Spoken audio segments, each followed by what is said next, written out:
মৰমৰ বন্ধু বান্ধৱীসকল, study with Jintu Kalita YouTube চেনেলটোলৈ স্বাগতম জনাইছোঁ। আপোনালোকৰ বাবে এটি বহুত ভাল খবৰ।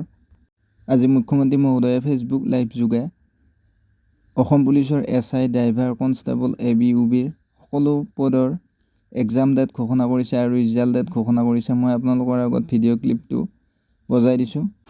মই এতিয়া আপোনালোকক জনাই থৈ যাম, সাব ইন্সপেক্টৰ আমাৰ UB, AB, কমিউনিকেশ্যন এই তিনিটা ক্ষেত্ৰত অসম আৰক্ষীয়ে সাব ইন্সপেক্টৰ পোষ্টৰ পৰীক্ষা পাতিছিল। ইয়াত পদ আছিল 203টা।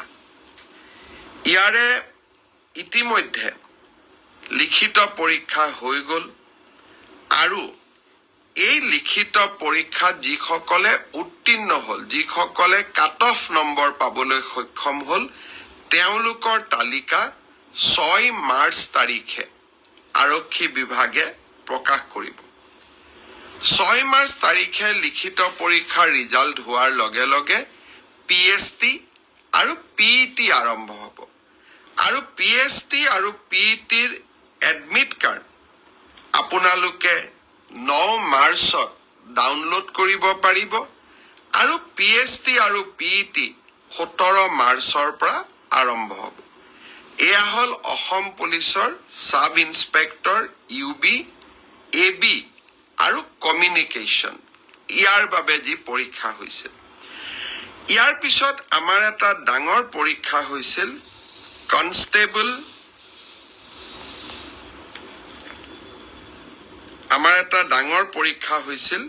সেইটো হ'ল constable UB, constable AB, constable communication আৰু sub officer fire and emergency service.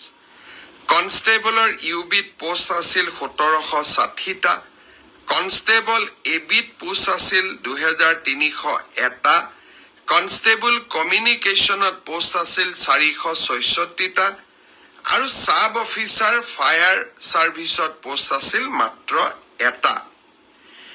এই গোটেই পৰীক্ষাটোৰ ইতিমধ্যে PST আৰু PET কমপ্লিট হ'ল।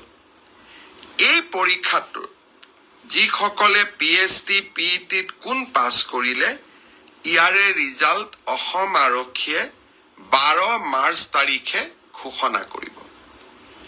অৰ্থাৎ কনষ্টেবল UB, AB পৰীক্ষাৰ প্ৰথম ৰিজাল্ট 12 মাৰ্চ তাৰিখে প্ৰকাশিত হ'ব। ইয়াৰ পিছত আপোনালোকে নিজেও জানে যে এটা লিখিত পৰীক্ষাত আমি অৱতীৰ্ণ হ'ব লাগিব আৰু এই লিখিত পৰীক্ষাটিৰ বাবে যিসকলে কাট অফ মাৰ্ক পাবলৈ সক্ষম হ'ব, তেওঁলোকে এডমিট কাৰ্ড 17 মাৰ্চৰ পৰা ডাউনলোড কৰিব পাৰিব আৰু ফাইনেলি ABUBৰ ৰিটেন টেষ্ট 23 মাৰ্চত অনুষ্ঠিত হ'ব। ইয়াৰ পিছত অসম আৰক্ষীত ড্ৰাইভাৰৰ 667টা পোষ্টৰ বাবে PST আৰু PET অনুষ্ঠিত হৈছিল। এই ড্ৰাইভাৰৰো PST, PETৰ পৰীক্ষাৰ ৰিজাল্ট অহা পৰহি দিনাখন অৰ্থাৎ 4 মাৰ্চ তাৰিখে অসম আৰক্ষীয়ে ঘোষণা কৰিব।